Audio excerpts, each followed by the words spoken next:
now it's going to get rude. Yeah, now it's just weird. Yeah, now people are just mean. Well, I'm going to go ahead and I'm going to start. Okay. So, I do want to start on a heartfelt note, though. Thank you for being a good friend to me. You're forgetting. No, I mean that. So, yeah, a little closer, a little lower.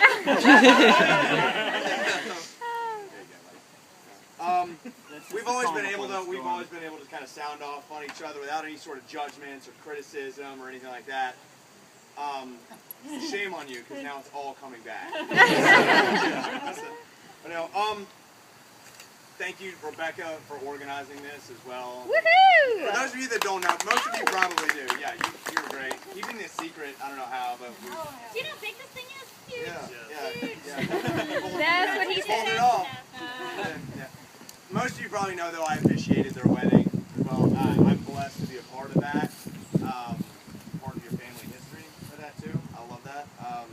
I knew that Rebecca was just something special for Ellis. But you were unlike any other girl that he's ever been interested in. You weren't inflatable, for starters.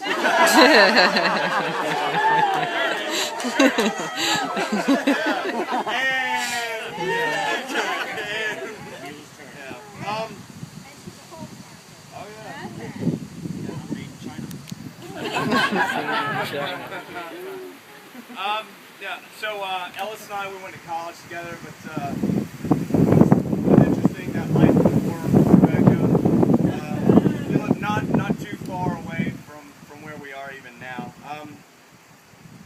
Yeah, during the time we roomed together, we had an apartment and stuff. We learned a lot from each other, I think. I was the elder out of the both of us, so I always kind of felt like I had imparted all the wisdom. Everything you did right, I'll take credit for it. Everything you did wrong, that's just Ellis being Ellis. But yeah, I didn't know about the mud pie thing from the tractor or whatnot, but Ellis could barely cook. He could barely even cook an omelet as well. I saw him just an egg in the pan at first, didn't even break it or whatever. But no, I mean, you learn. I had a lot of experience just working in restaurants and stuff, so we kind of worked together a little bit. I showed him what he knew, all that as well. Yeah. Well, no, I mean, now you could definitely impress anybody with with your skills in the kitchen. Yeah. I have skills somewhere. Alright, I'm gonna do it from here. Yeah, it's like everything though.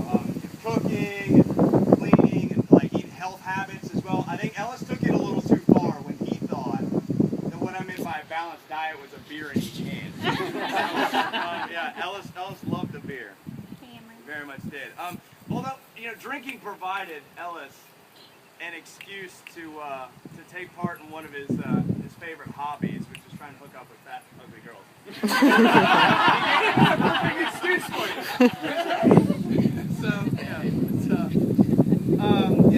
I do also remember as well, I mean, just from the various drinking stories, and thank God Cameron's gone inside. Out of all the asinine things you've said, and the bars that you've gotten us both kicked out of, and everything, I do remember that one time where you tried to donate blood, and Red Cross would not take it. And I'm like, no, can you at least sterilize your instruments with it?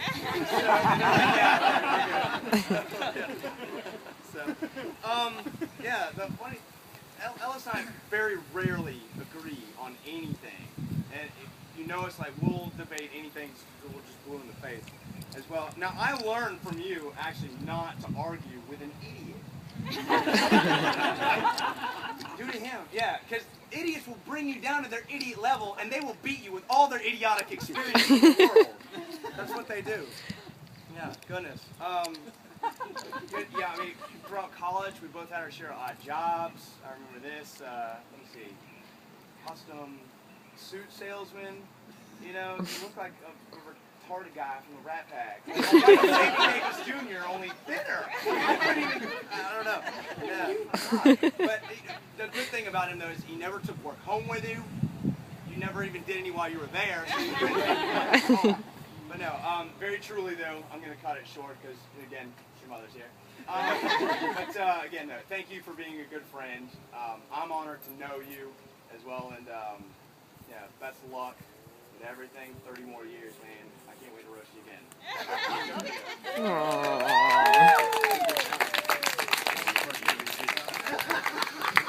Are you roasting now? Oh, God. Hey, I'll allow it. I'll allow it. Yeah, sure. Yeah, I'll allow it. Yeah, as long as we can pull a Mitt Romney style 30-second rebuttal that lasts 2 minutes afterwards. All right, for you all that do not know, up next is Tyler Cox. He made it all the way down here from Winston-Salem last night. clap louder and you brought the beer. Yeah. Laugh at his jokes. I'm also going to air a lie. Alexis helped us in this process, and Alexis was watching the dogs last night. Actually, Tyler made it in to get the beer all set up last night, so we had to have Ellis out of the house for spending the night last night. So anyway, so up next is Tyler. Yay! Alright, so yes, I'm Tyler, and I'm not from South Carolina. I've spent very little time in this state. Sorry. Well, which leads to the question is, how does someone who never even leaves his hometown get to meet someone from North Carolina? And I met Ellis online back in the 90s. That's before parents knew the extent of perversion on the internet. It was like late 90s, before child safety blocks became the norm. Teenagers couldn't imagine the sex that they weren't getting. We were watching porn and participating in explicit conversations with people that we truly hoped were extremely attractive members of our ideal sex. It didn't always work that way. Are there really not singles in my area wanting to Did you see before back before Chris Hansen got so inspired by some online exploits of people such as Ellis Creel, he devoted a segment to it on, Dateline, and not just Ellis, but the experience of his cronies as well. Good job, E. So we lived a simple life on the internet, occasionally falling victim to some scam by an African prince trying to get a few $1,000 from us, but we didn't know that we would later become millionaires by schmoozing with Regis Philbin. That's our mistake. But at least in the world of Ellis, our social lives were dominated by watching frogs fornicate beneath bamboo shoots, and we were very lonely children. Now I'd like to apologize to the women here who have had the froggy sexcapades with Ellis. I'm sorry, there are a few of you. Anyway.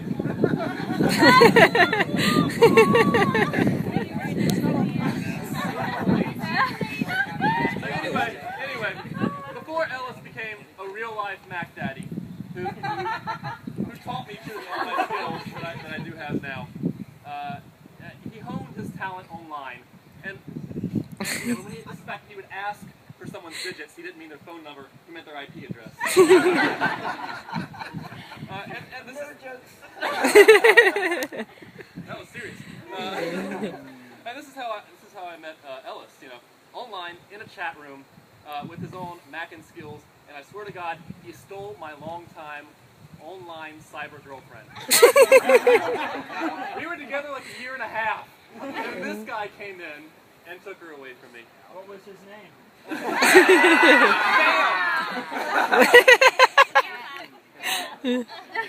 True story though. She met my longtime girlfriend met him in his own chat room and fell victim to his administrative powers and left me for him. But thankfully, this trend did not continue as we developed in our adult lives. He managed to keep away from my women and, for the most part, me away from his. For the most part. We'll let Ellis talk about that later. But I'm happy to see that I've seen his pickup skills online and in person, and even happier to say I'm pretty sure he never tried to pick me up. So there was questionable. Which leads me to one quick story, and this will be the end, as to me meeting Ellis. It happened, I think, in the year 2000. We've been talking online for a couple of years at this point. And by the way, any parents here, cover your ears, because this was a different time. You don't want to know what your kids are going to be doing in 10 years. Hey, don't hurt my feelings. I'm already prepared. You know, I'm a North Carolinian, and so Ellis and I lived in neighboring states, which made it easy at least to pretend that one day we could meet. And, you know... Like the girls online. Right. Massachusetts. So I went on a weekend vacation to Cherry Grove with my friend Keith, and I was Catholic at the time, so my priest came along with me. So in a hotel room for the weekend. And you know, that's pretty scary, I know. But on top of that, I was bringing in a random male that I had met online. A random horny teenage guy who was wearing a 9-inch nail shirt to meet and stay the weekend with us in a hotel room in the den of iniquity that is outside of Myrtle Beach. Thomas never told the story. It's never been told before. So anyway, because of that moment, which actually turned out fine, we've been very good friends ever since. So happy 30th, Ellis Creel. It's been my pleasure to know you for over a decade.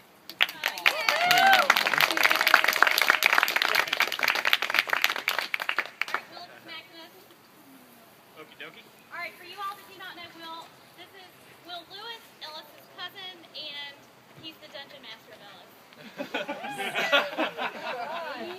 Yes, I am. That's what the kids are calling it these days. Oh, we're calling it a lot. Is that girl gone? Yeah, she's How you doing? Hookah? No. Skooma? What are you chewing on? What am I smoking? Yes. What is that? There's so many lawyers here. Do you really think it's a good idea? He's got glaucoma. I mean, Walking glass coffee.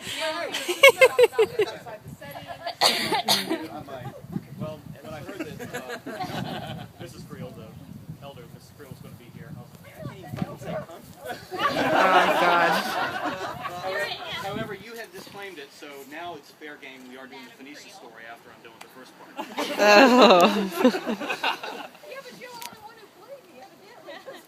Hey, we've now crossed that bridge and burned it. My name's Will Lewis.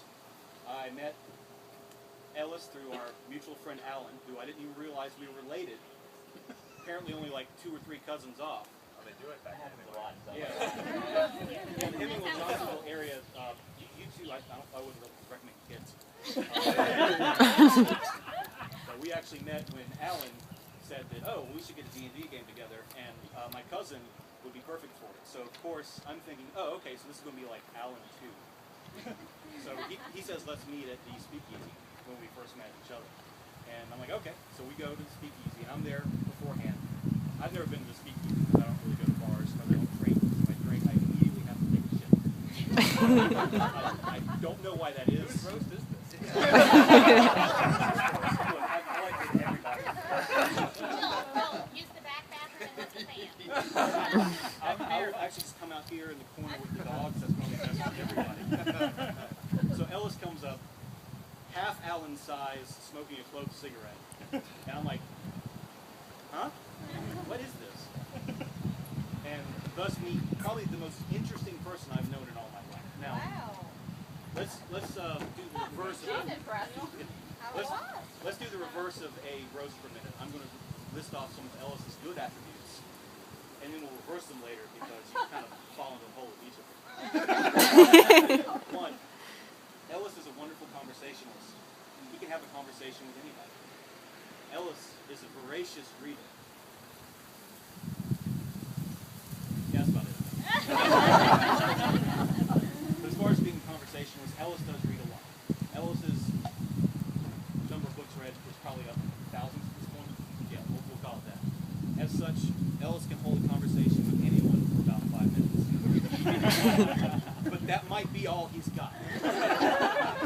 After that, it just drops off completely. Now, from the time I met him, he is a little better picking his battles as far as this is concerned. But I have seen him fall into this trap where he might be talking to a doctor, and then 5 minutes later, it's like, oh, you actually have no idea what you're talking about. I very soon realized that Ellis's vast ocean, about 6 feet deep. Sometimes less, sometimes quite a bit more, but about 3 to 6 feet. So, I think it's time to talk about some of Ellis's bad habits. Now, admittedly, the ones I'm going to talk about, we broke him up, mostly because he didn't realize he was doing it. But the first day that Ellis and I met, after we were hanging out with Speakeasy, he invited me back to his apartment to watch The Tao of Steve. Which, has anyone seen that? Yes. Yeah. Okay. Yeah, basically, it's about a guy who... I think I showed it to everybody. Ellis? Movie there for a while. All the males. Yeah. Basically, The Tao of Steve... Girls watch Spider-Man too. Did you cry then Spider-Man too? 3. But The Tao of Steve, if you haven't seen it, is basically about a guy who likes to pick up women and has developed kind of a science to it, but completely disregards anything after the act of fornication. And Ellis, at the end of the movie, Ellis basically said it was great until the end, and the end was the part when the guy actually had the character turn and change his way. So basically he's like, this womanizing man whore is the best thing ever. It was pretty evident at that point that I had a good idea of what Ellis's character towards women at that time was. Now, one thing too that I didn't quite catch and was kind of unsure of, and in hindsight definitely caught, was that Ellis's hand was on his crotch for approximately an hour out of the movie. And normally, sometimes if there's a bad habit someone has, you know, they pick their nose, they pick their ears, they get to third base with themselves while they're sitting right next to you. Brief, there's no problem with it. But this was for like an hour. And this is coming off a time in my life when I accidentally went to a swingers party, and when my girlfriend at the time said we should go and the orgy started, my reaction was, why? And then, but admittedly that was the one time I got really sloppy drunk, and also I had an enormous shit. That's when I discovered that particular correlation. So anyway, Ellis is cool. Self-masturbation in front of others aside. Would hang out with him more, but he would leave the hand on the crotch. He'd be sitting there like on the couch with the hand on the crotch just for a long time. And for days I didn't mention it and thought maybe some weird parenting things going on. I met you later and immediately got rid of that notion. I met you later and immediately found out probably where it came from.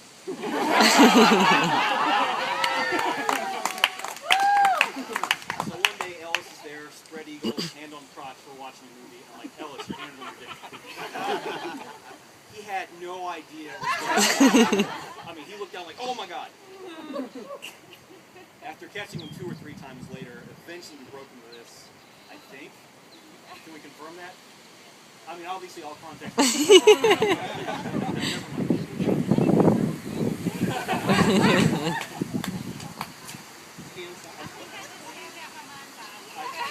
Brian's been kind of active over there, so I'm guessing we're going to get the counter roast like that. Another habit of Ellis. Now, Ellis is a voracious reader.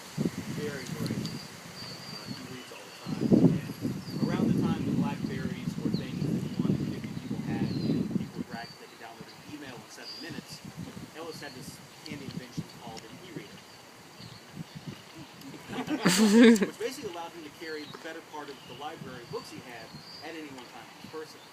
So Ellis and I went to El Burrito for lunch one day, which is a compliment stop for us. They immediately have some license. I don't really like it.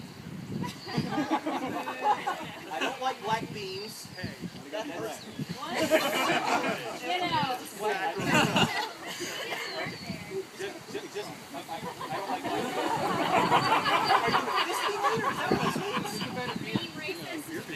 Anyway, I moved my car. I'll decide later if I need to make a quick exit. I'm ready to go. We were there at El Burrito. I was tolerating my burrito, but was enjoying the conversation. Ellis might not have been. And the reason I thought this was because the e-reader had found its way out of his book bag onto the table. I didn't think anything of it. He'd showed me the e-reader before. I was like, oh, okay, that's cool. But then I guess the conversation maybe got a little less interesting because then the e-reader flap came open. And then when he looked kind of bored, the e-reader came on. However, the conversation turned to something he seemed more interested in, and the e-reader found its way off the table completely. So I decided, warrants an experiment. The hypothesis being that the less interested in conversation Ellis is, the more open, active, and engaged an e-reader Ellis will be. So we met at El Burrito again the following week, and I began to engage my hypothesis. So I asked him about campaign finance reform. Unfortunately, Ellis is extremely intelligent and had opinions, lots of them, good ones, on campaign finance reform. I had to change tactics quick. And then realized that we were in the heart of Gamecock country. So I asked him about that local sports team. The e-reader was out in a moment. Open, not on, but the nerve had been hit. I then asked him about the cocks. It found its way off, so I had to specify Gamecocks.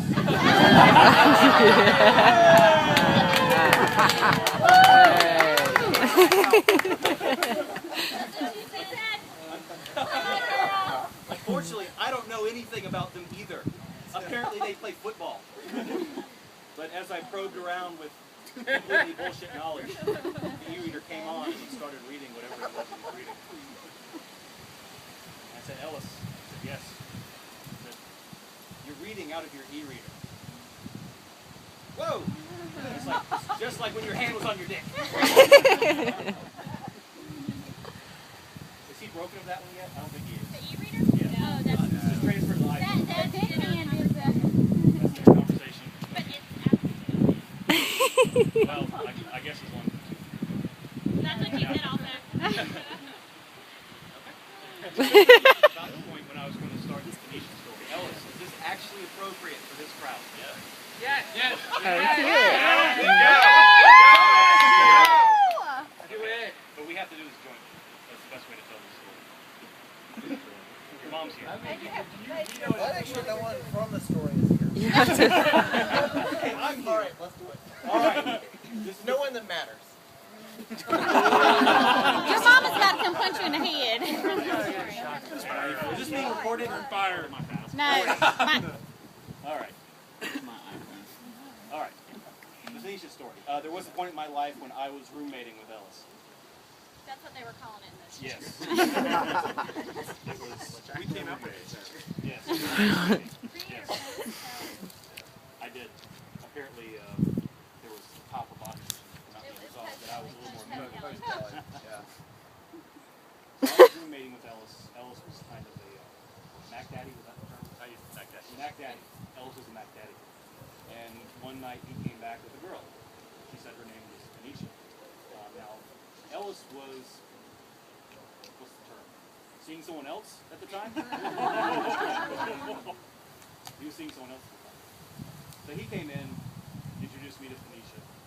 We were all talking for a second. I was about to make my discreet exit out of there. Ellis was making a phone call. I think at this point we can resume this from your point of view. Well, no, I'm not incriminating myself in any manner. Ellis got a phone call. The best way to hear the story is tag team. I guess we'll just have to do with my version.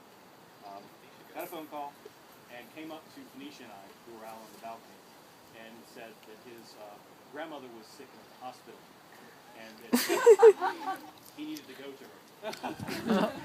He would possibly be back later if everything was okay. It struck me as odd because his grandmother, I was pretty sure, was about 3 hours away. The likelihood of him getting to the hospital to tag out somebody, tagging somebody else immediately thereafter to come back, would consume most of the night strictly with driving.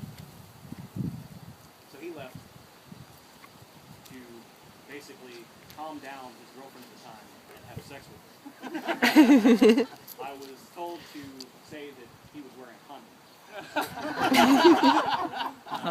Which I'm sure he was.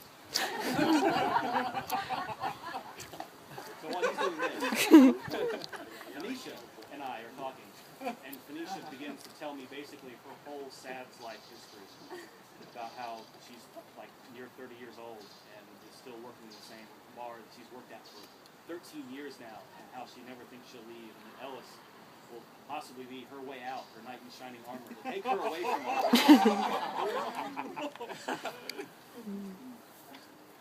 So then then he comes back from. Hey, you said it was okay, wasn't it? So he comes back. Says everything's fine with his grandmother. After basically I've had to do all the heavy lifting.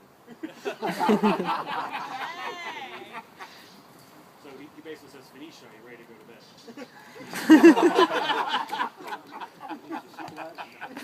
It takes her. Too bad. Is this a black girl? We're wondering. Phoenicia's a commonly known name amongst black. It is not. Hey! She was actually white. I'm half Dominican. My name is Andre. I'm white. Asian? I think Ellis might actually be wrong on that detail. Wait a minute. She's an Asian lawyer?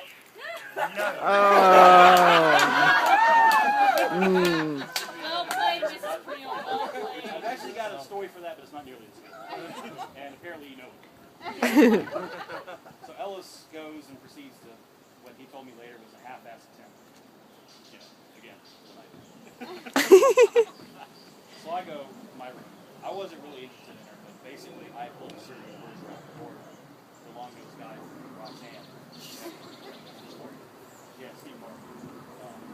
So I consoled myself with having what was possibly the greatest wingman on earth. Alright, maybe not. So we wake up the next morning, and Phoenicia's in her PJs. Ellis is out. Ellis quickly comes up to me and says, Will. I said, yes. What's your name again? Phoenicia. Glad you could come over. Blah, blah, blah. I think you might have taken her out of there, but I was a little stunned by that. But part of the reason I bring up this story is because Ellis has had an enormous character shift since then. He has become a wonderful person. He was a pretty bad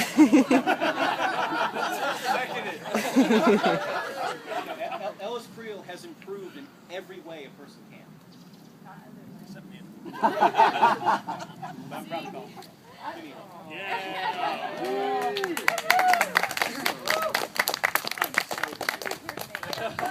The mother has one comment. Did you finish it?